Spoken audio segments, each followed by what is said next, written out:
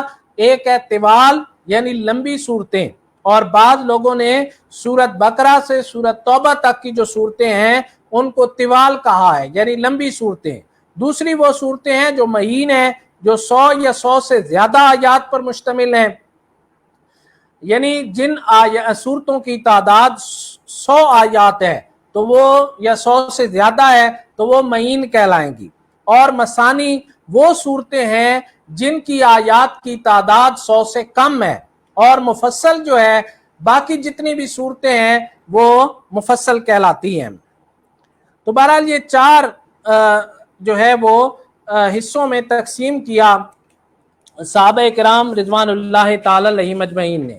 اب اس پر آ جاتے ہیں کہ قرآن کے جو انداز ہے وہ مکاتیب جیسا انداز ہے، یعنی قرآن پاک ایسے گفتگو فرماتا ہے یا ایسے کلام فرماتا ہے جیسے خطوط ہوتے ہیں، اور خطوط کا سا انداز ہے۔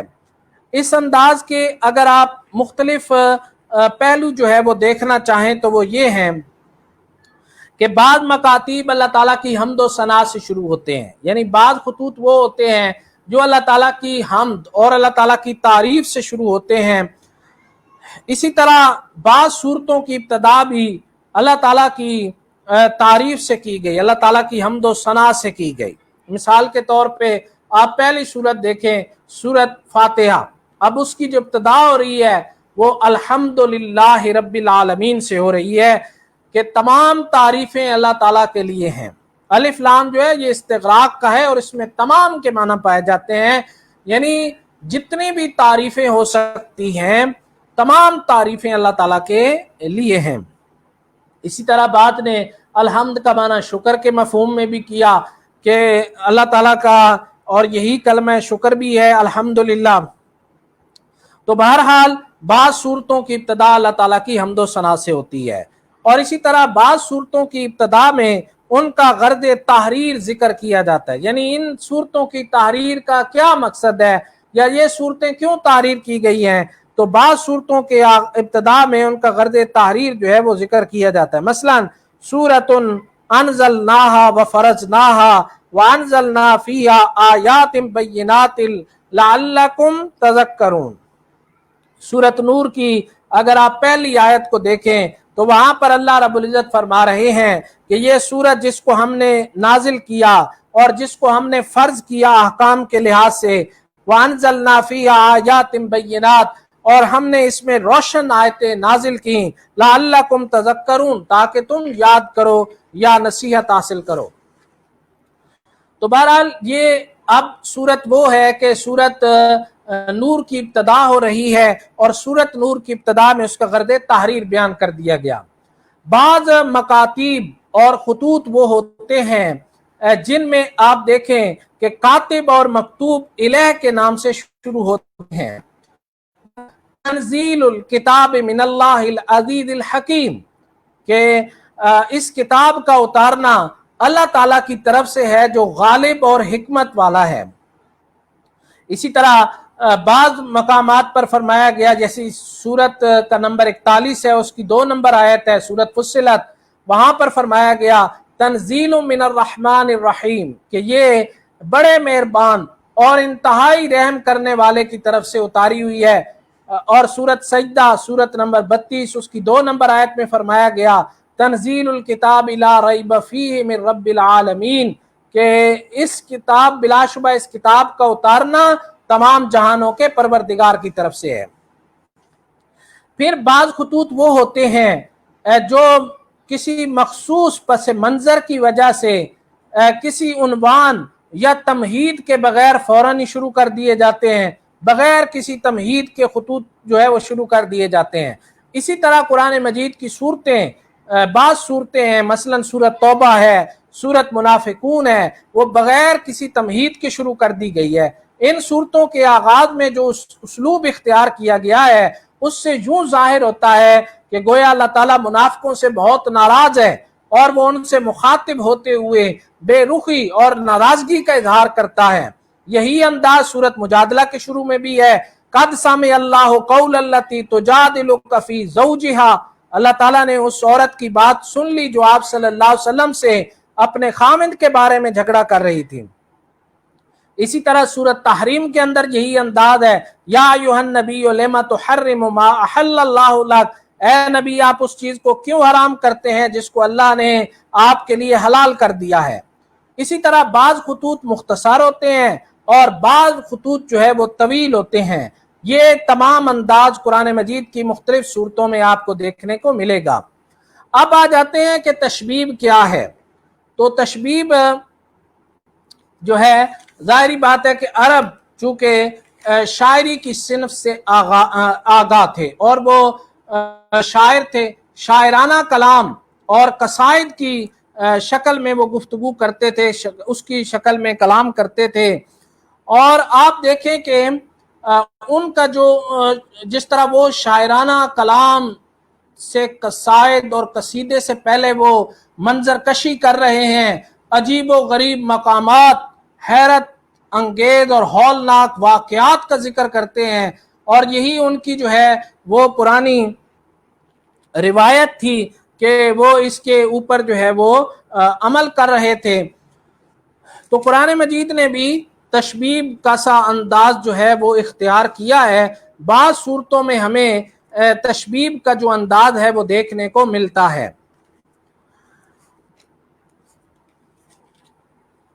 مثال کے طور پہ آپ سورت صافات کو دیکھیں کہ سورت صافات کے اندر اللہ رب العزت جو ہے وہ کیا بیان فرما رہے ہیں۔ جب اس کا آغاز ہوتا ہے تو بسم اللہ الرحمن الرحیم، اللہ رب العزت فرما رہے ہیں والصافات صفا، ٹھیک ہے، آگے فرمایا جا رہا ہے فالزاجرات زجرن اور فالتالیات ذکرن، ٹھیک ہے، والصافات صفا، صف باندھنے والے پرا جما کر، یعنی قسم ہے، واو قسمیہ ہے، والصافات صفا۔ اسی طرح فرمایا فالزاجرات زجرن، پھر ڈانٹنے والوں کو جھڑک کر، اور اسی طرح فرمایا فالتالیات ذکرن، پھر ذکر یعنی قرآن پڑھنے والوں کو غور کر کے۔ اسی طرح آپ دوسری آیت دیکھیں اسی کی مثال کے سلسلے میں، سورت 51 نمبر کا جب آغاز ہوتا ہے تو اس کے شروع میں بھی تشبیب کا رنگ اختیار، سورت الزاریات والزاریات ذرون اور فالحاملات وقرن اور فالجاریات یسرن، یعنی آپ یہاں پر دیکھیں کہ یہاں پر بھی تشبیب کا آغاز کیا جا رہا ہے۔ والزاریات ذرون، بکھیرنے والیوں کی قسم، یعنی ہواؤں کی بات کی جا رہی ہے، بکھیرنے والیوں کی قسم جو اڑا کر بکھیر دیتی ہیں۔ فالحاملات وقرن، پھر پانی کا بوجھ اٹھاتی ہیں، اور فالجاریات یسرن، پھر آہستہ آہستہ چلتی ہیں۔ اسی طرح تیسری صورت جس میں ہمیں تشبیب کا جو ہے وہ انداز نظر آتا ہے وہ سورت تکویر ہے۔ اذا الشمس کورت، جب سورج کو لپیٹ لیا جائے گا، وَإِذَا النُّجُومُ انْقَدَرَتْ، جب ستارے بے نور ہو جائیں گے، وَإِذَا الْجِبَالُ سُيِّرَتْ، جب پہاڑ چلائے جائیں گے۔ تو یہ تین میں نے حضرت شاہ صاحب نے یہی مثالیں بیان فرمائی ہیں، میں نے ان کو پڑھ دیا ہے۔ تو یہ تین مقامات ہیں جہاں پر ہمیں یہ چیز نظر آتی ہے کہ اللہ رب العزت نے تشبیب کا انداز جو ہے وہ اختیار کیا ہے۔ پھر جس طرح بعض مکاتیب کا اختتام جامع کلمات پر ہوتا ہے، اسی طرح اور نصیحتوں پر ہوتا ہے، اچھی اچھی وصیتوں پر ہوتا ہے۔ کبھی خط کے اندر بیان شدہ حکم کی تاکید مزید کے لیے کچھ کلمات کہے جاتے ہیں، کبھی خط میں موجود احکام کی خلاف ورزی کرنے والوں کو تنبیہ کی جاتی ہے۔ یہی انداز قرآن مجید میں اس کی صورتوں میں ہمیں نظر آتا ہے۔ تو بہرحال اس کے اگر آپ دیکھیں تو اللہ رب العزت صورتوں کے جو آخری حصہ کو، یعنی اختتام سور ہے، صورتوں کا جو اختتام ہے، وہاں پر اللہ تعالیٰ آخری حصے کو جامع کلمات کے ساتھ، حکمت کے سرچشموں کے ساتھ، تاکیدات بلیغہ کے ساتھ اور تحدیدات عظیمہ پر ختم فرماتے ہیں۔ اور کبھی سورت کے درمیان میں کوئی نہایت مفید اور نرالے اسلوب کا بلیغ کلام، مثلا اللہ تعالیٰ کی تسبیح یا انعام اور احسان کا ذکر فرماتے ہیں۔ آپ سورتوں کے درمیان میں دیکھیں، وہاں پر بھی اللہ تعالیٰ بعض دفعہ اپنی جو ہے وہ تسبیح بیان فرماتے ہیں اور اپنی تحمید بیان فرماتے ہیں۔ مثال کے طور پر آپ سورت نمل کی 59 نمبر آیت دیکھیں۔ اب یہ درمیان ہے 59 نمبر آیت، یعنی اس سے پہلے 58 آیات گزر چکی ہیں۔ اللہ رب العزت فرما رہے ہیں قُلِ الْحَمْدُ لِلَّهِ وَسَلَامٌ عَلَىٰ عِبَادِهِ الَّذِينَ اصْطَفَىٰ اللَّهُ خَيْرٌ عَمَّا يُشْرِكُونَ۔ آپ فرما دیں کہ تمام تعریفیں جو ہیں وہ اللہ کے لیے ہیں اور اس کے بندوں پر سلام ہے جن کو اس نے منتخب فرمایا، بھلا خدا بہتر ہے یا وہ جن کو یہ اس کا شریک ٹھہراتے ہیں۔ اب آپ یہ دیکھیں کہ 59 نمبر آیت ہے یہ سورت نمل کی، اور اس میں اللہ رب العزت کی تحمید بیان کی جا رہی ہے۔ اور اصل میں کیا ہے کہ اللہ رب العزت نے اگلی جو 5 آیات ہیں، اگلی 5 آیات میں اللہ تعالیٰ نے خالق اور مخلوق کے مرتبہ کا جو فرق ہے اس کو شروع کیا ہے۔ جو 5 آیات 59 سے آگے جو سورت نمل کی 5 آیات ہیں، ان میں اللہ رب العزت نے خالق اور مخلوق کے جو مرتبے میں فرق ہے اس کا آغاز فرمایا ہے۔ اور یہ اللہ رب العزت نے 5 آیات میں اس مدعا کو نہایت بلیغ طریقوں اور نرالے اسلوب کے ساتھ بیان فرمایا ہے۔ مثلا اللہ تعالیٰ نے سورت بقرہ کے اندر بنی اسرائیل سے مناظرہ شروع کیا، اور بنی اسرائیل سے جو اللہ نے مناظرہ شروع کیا، یا بنی اسرائیل اذکروا نعمتی التی انعمت علیکم، اللہ رب العزت نے اس آیت سے مناظرے کو شروع کیا اور آگے جا کر مناظرے کو اسی کلمے پر ختم کر دیا۔ تو مناظرہ کی ابتدا جس کلام سے ہو اسی پر اس کا ختم کرنا بلاغت کے اعتبار سے نہایت زبردست مقام رکھتا ہے۔ یعنی حضرت شاہ ولی اللہ محدث دہلوی فرماتے ہیں کہ ایک کلمہ یا کلام جس سے مناظرے کی ابتدا ہو رہی ہے اور اسی مناظرے کو آپ اسی کلمے پر ختم کریں تو یہ بلاغت کے اعتبار سے نہایت زبردست مقام رکھتی ہے یہ چیز۔ اور ایسے ہی اہل کتاب سے مناظرہ سورت آل عمران کا جو ابتدائی حصہ ہے اس میں شروع فرمایا، چونکہ سورت آل عمران جو ہے یہ نجران کے عیسائیوں کے ساتھ ایک مناظرہ ہے، اور اس مناظرے کا آغاز اللہ رب العزت فرما رہے ہیں ان الدین عند اللہ الاسلام، اللہ کے نزدیک جو سب سے پسندیدہ دین ہے وہ اسلام ہے۔ اور اس کی وجہ یہ ہے، حضرت شاہ صاحب نے لکھی ہے کہ اس کی وجہ یہ ہے کہ محل نزاع یعنی مبحث کو کی جو تعیین ہے، تعیین اول ہو جائے، یعنی جو چیز نزاع کا باعث ہے، جو نزاع کا مقام ہے، جو جھگڑے کی بات ہے، اس کا جو تعیین ہے، اس کا جو پہلے اس کی تعیین ہو جائے، پہلے اس کو مقرر کر لیا جائے کہ جھگڑا کس بات پر ہے۔ اب تو اللہ کے نزدیک نہ عیسائیت قابل قبول ہے، نہ یہودیت قابل قبول ہے، نہ کوئی اور دین قابل قبول ہے، ٹھیک ہے۔ اب جو دین قابل قبول ہے وہ ظاہری بات ہے کہ اسلام ہے، تو ان الدین عند اللہ الاسلام سے گفتگو شروع کی، اور آئندہ جو گفتگو ہے اسی ایک مدعا پر ہی کی جائے۔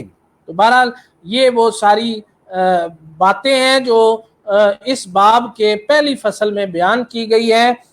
اللہ رب العزت سے دعا ہے کہ اللہ تعالی ہمیں اصول تفسیر اور علوم القرآن کے ذریعے قرآن پاک کو سمجھنے عمل کرنے کی توفیق نصیب فرمائے۔ وآخر دعوانا الحمدللہ رب العالمین۔